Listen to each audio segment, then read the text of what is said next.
নজর রাখবো পরবর্তী সংবাদে। গোপন সংবাদের ভিত্তিতেই বড়সড় সাফল্য পেল ধর্মনগর থানার পুলিশ নেশা বিরোধী অভিযানে নেমে।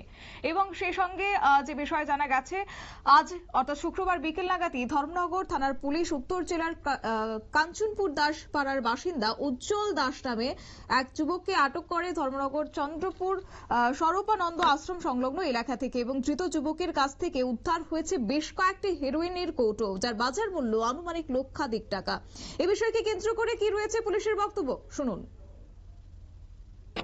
একটা গোপন সূত্রের খবরে একটা চন্দ্রপুর নামক স্থানে আমরা একটা রেড করি।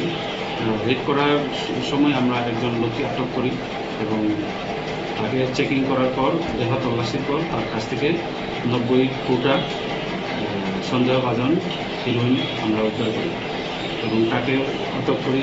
ওর নাম হল, তার নাম হচ্ছে উজ্জ্বল দাস, ডাক নাম সাগর দাস।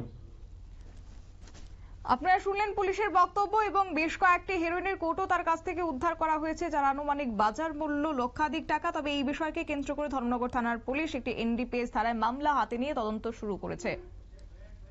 নিয়ে নিচ্ছে ছোট্ট একটি বিজ্ঞাপন বিরতির, সঙ্গে থাকুন।